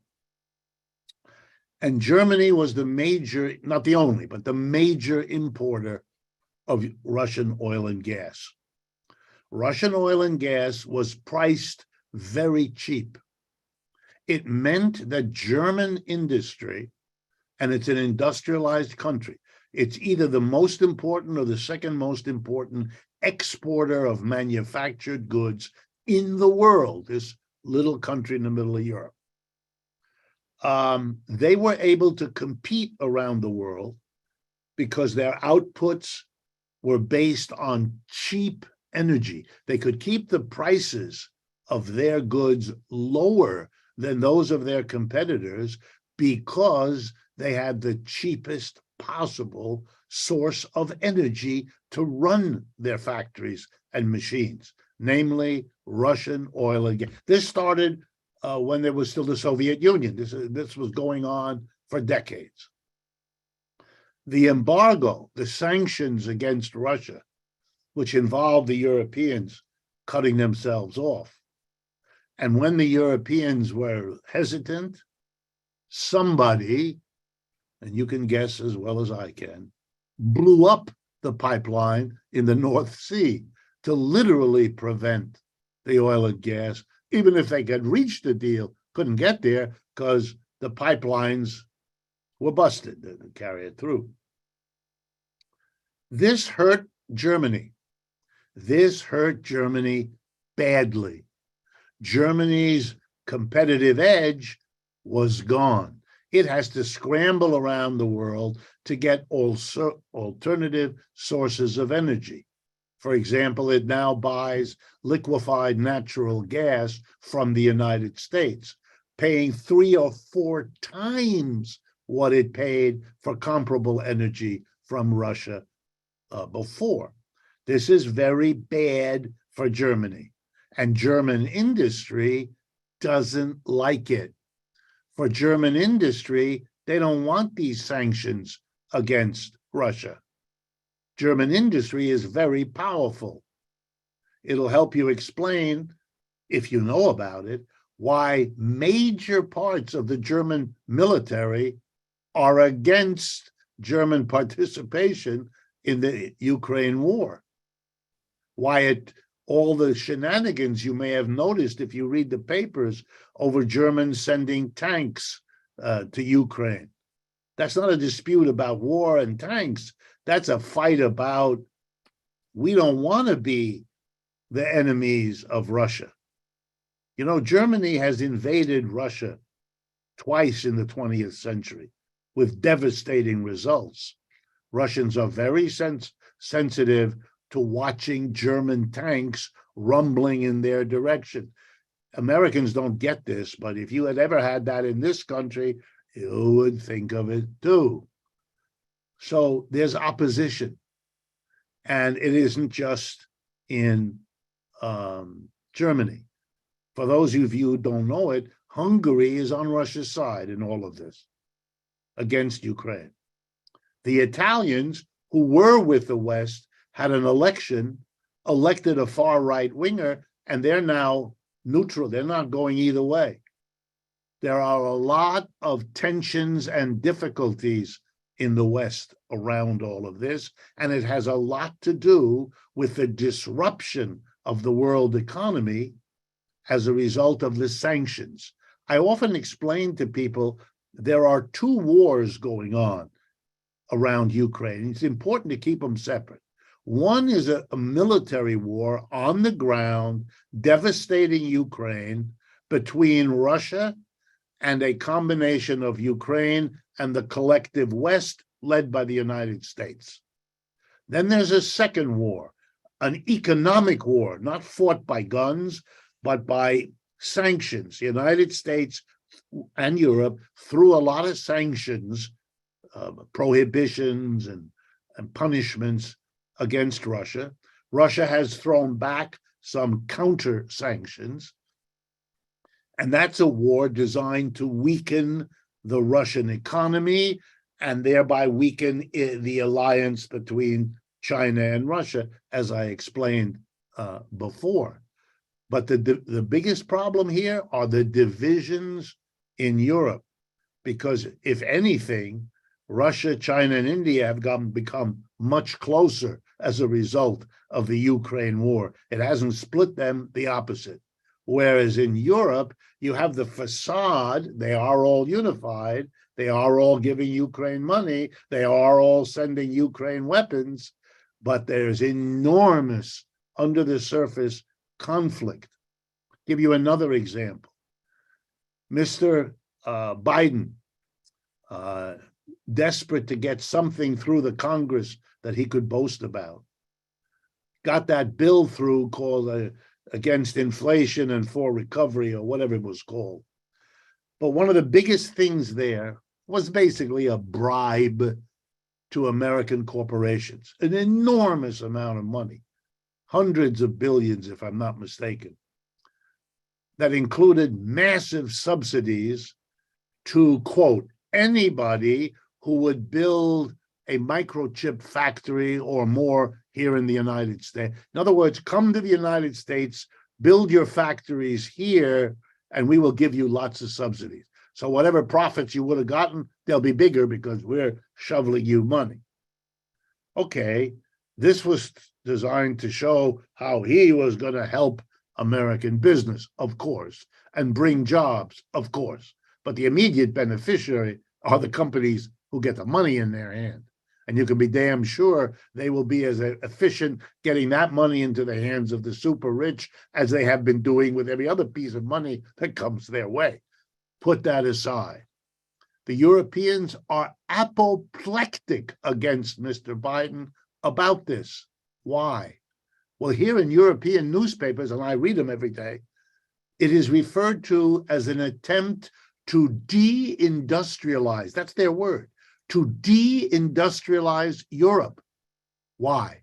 Because every European factory that might have produced in Europe and tried to export to the United States isn't going to do that. They're going to come here and set up the factory here to get those subsidies.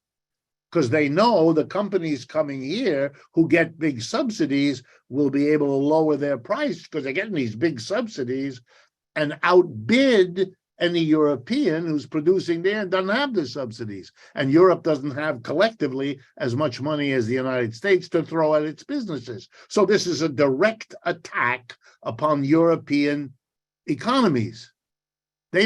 They are already speaking about it publicly, which tells you it's already far along. These kinds of things are kept quiet. Now, of course, the Russians and the Chinese know all of this, and they can now intervene, and they can make deals with the European. Oh, this is very bad. This is when an empire is falling apart. It can't. What it does to save, it's like trying to stop a flood. You put a rock over here, but then the water comes over there, and then you rush over there, and meanwhile the water comes. The problem is there's too much water, and there's not enough to block it. In other words, it's a problem of an empire that has generated for itself more problems than it has the means to solve. Great. Thanks, Professor Wolff. You know, it's so fascinating. I remember in part of this book here, The Grand Chessboard by Zygmunt Brzezinski, there's one part of it where he says the worst thing that could happen to the U.S. in regards to Eurasia is a closer alliance of Russia and China. And that's what I read. And then I hear your comments now. Also, Ray McGovern, who was CIA analyst for Soviet Union and Russian affairs, he said in a webinar with us that this is the closest he's seen Russia and China in his whole career. So even if the goal is preservation of the U.S. empire, the U.S. policies in regards to Russia and China are self-destructive, even from that perspective. Okay, I want to read off at least two more questions before we close off today. Jose's got some really great smelling food for us that I can't wait to eat. So we're going to read off, I'm going to read off two more questions from Charlie and then from Abby. So Charlie Welch is asking, sorry, let me pull up his question. Charlie Welch is a board member of Community Church of Boston. He says, Professor Wolff, could you give us a comparison of the relative sizes of the non-military parts of the Chinese and US economies?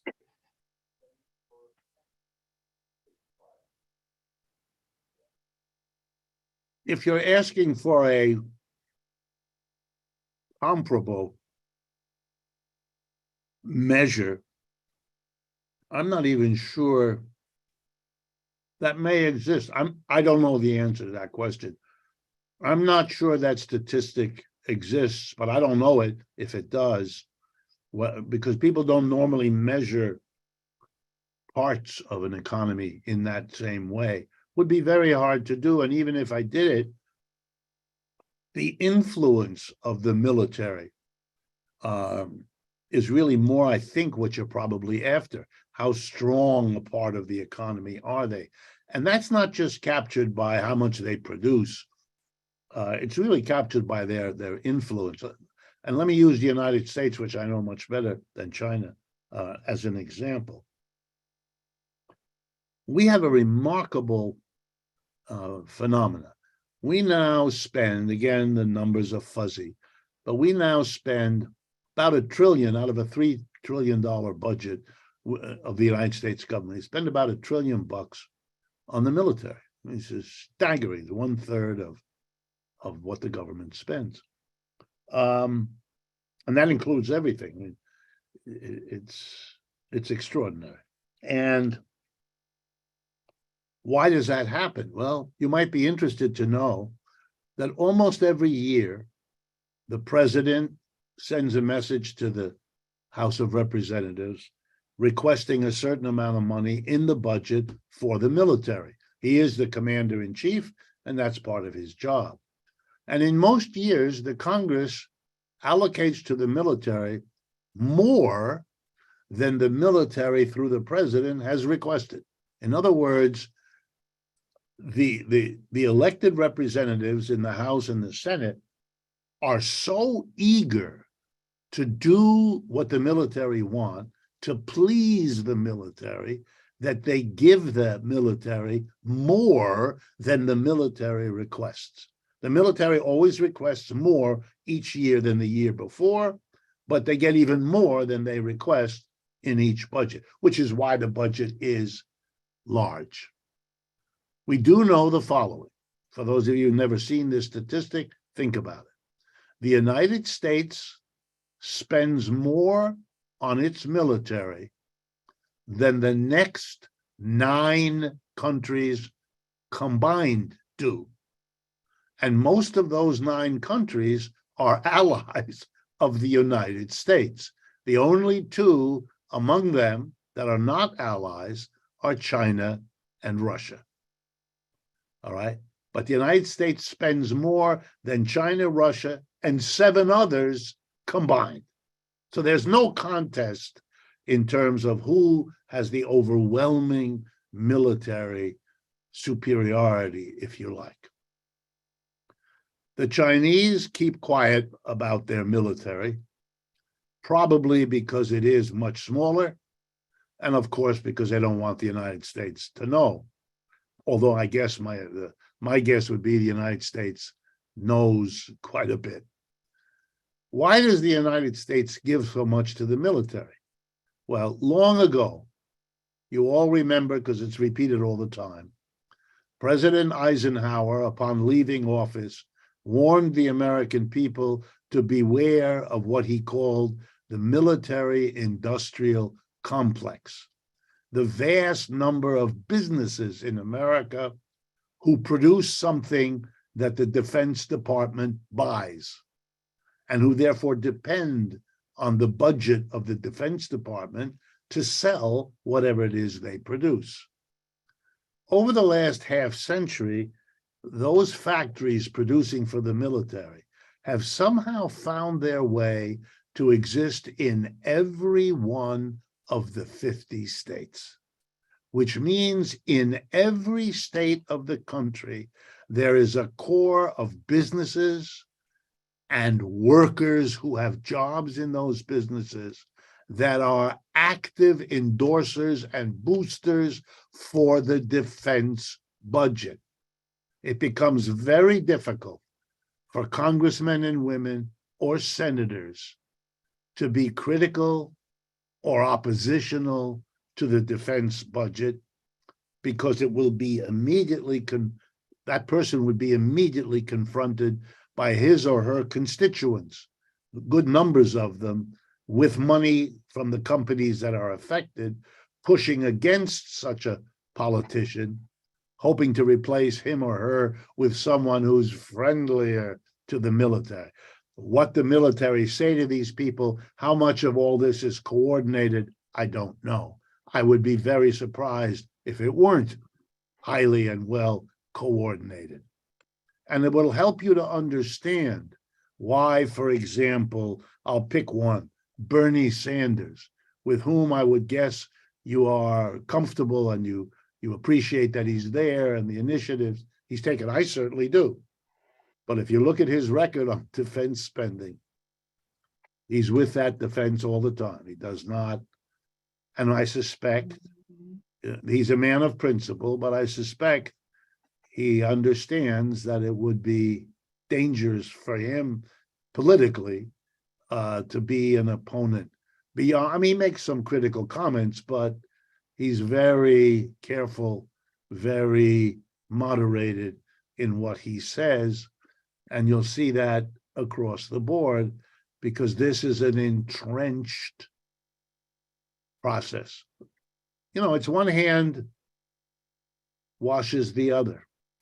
The military send contracts and jobs and profits to all these companies, and it wants in return not just the products those companies produce, but the political support so that the Defense Department has the money to send them in the contracts. So this is a very nice arrangement. It's a little bit like the medical industrial complex in the United States. This works in a similar way. You have 4 industries getting together to have power: doctors, hospitals, drug and device makers, and medical insurers. They get together and they make sure they have organized their supporters, doctors, hospitals, and all of that in virtually every state to make sure that we don't have a national health insurance program the way every other industrialized country does. They are very profitable. We pay more for medical care in the United States as a percentage of our GDP, roughly 18, 19%, than any other country. Nobody's even close. And our medical performance, very mediocre. Longevity, how long we live, has been falling for the last 3 or 4 years.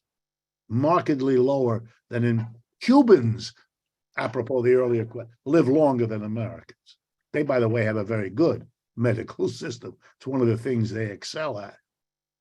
But the United States has been able to prevent that because that group of 4 industries operates a medical industrial complex that is politically powerful by replicating the military industrial complex, by having people in every jurisdiction organized, ready to go, to make life very difficult for any politician who might want to go in that direction. So you can have politicians who tell you privately, I've had this repeatedly, that they're in favor. Of course, we should have socialized medicine, but I'll never say a word about that. He said, if I did, it wouldn't get you anything. I'd vote, I'd say something, and in the next election, they would replace me with someone who will do the opposite. So, I mean, other than the exercise, we wouldn't get a lasting effect. They're basically telling us that there's a lock on this system, and a handful of corporations are in a very powerful position, which is something I assume you already know.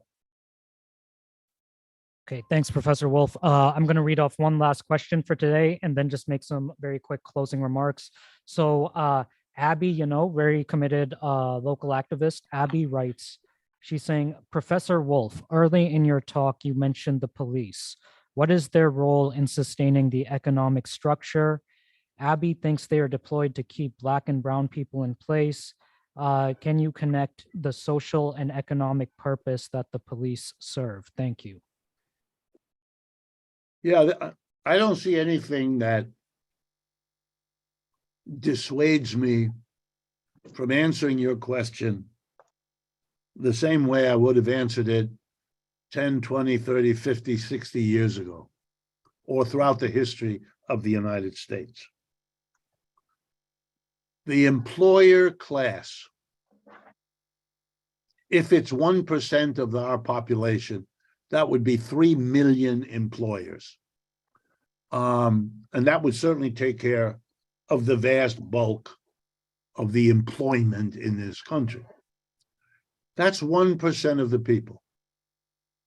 The rest of us, the other 99%, we take the jobs the employers offer.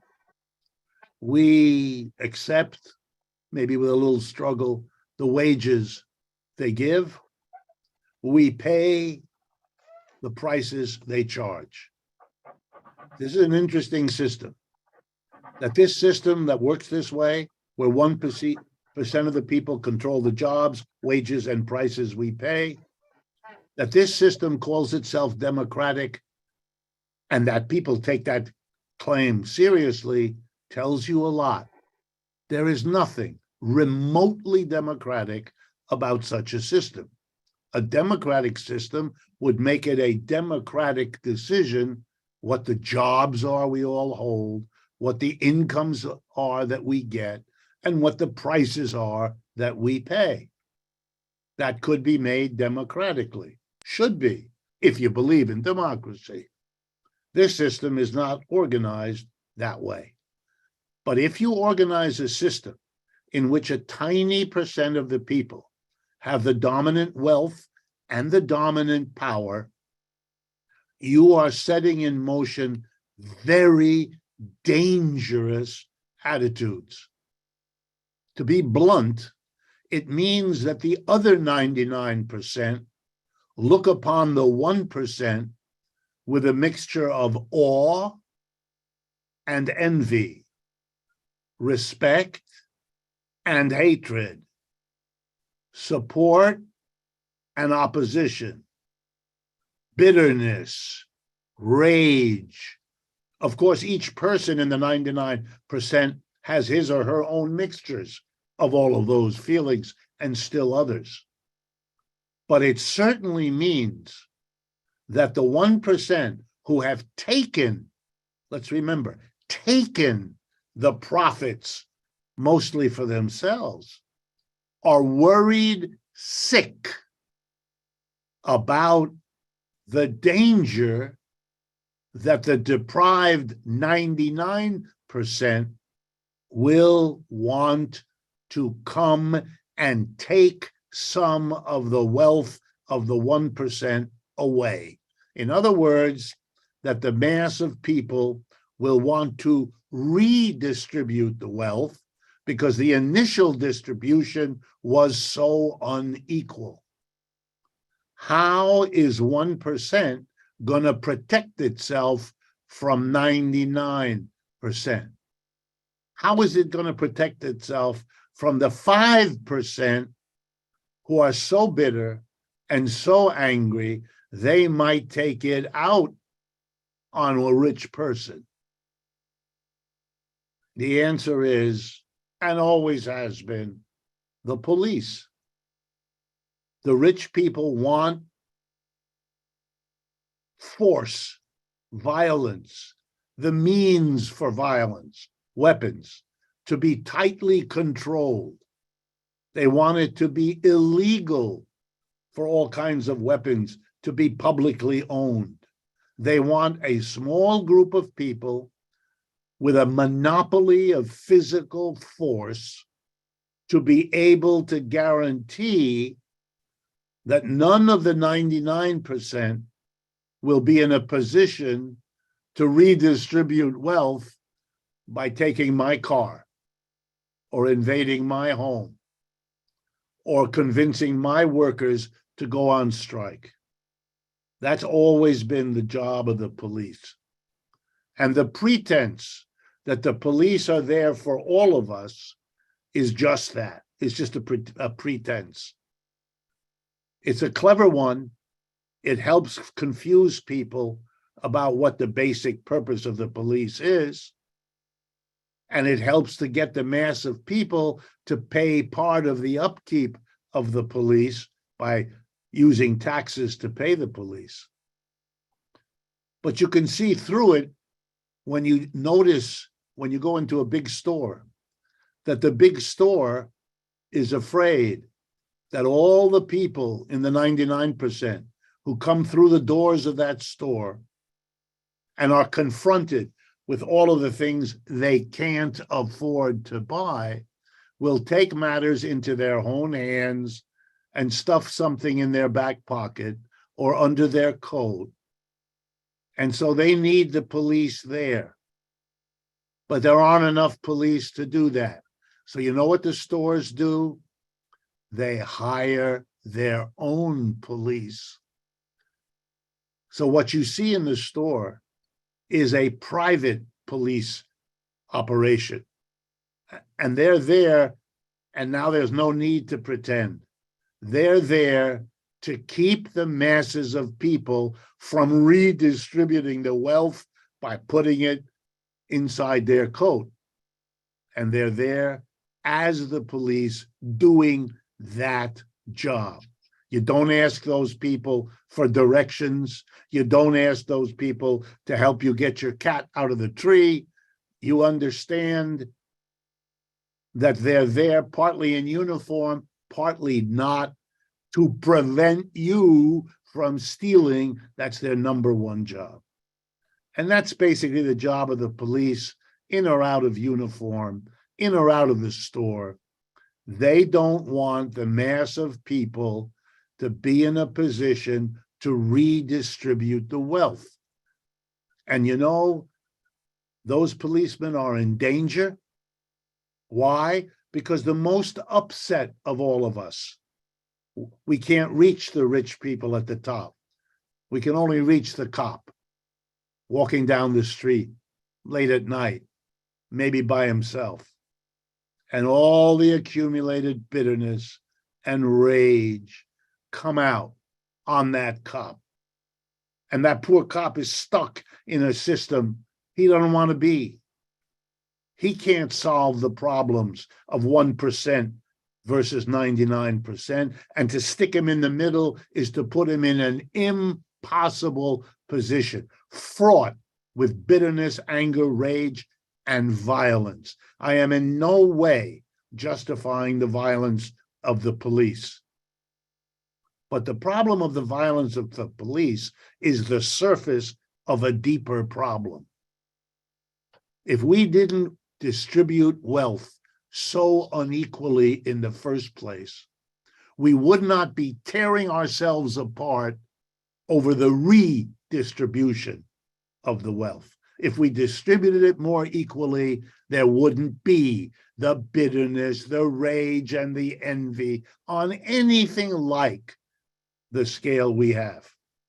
Let me remind you in closing of a statistic. We now have among the worst inequalities in the world in this country. We have been building more prisons than any other country relative to our population. We have immense numbers of police armed to the teeth.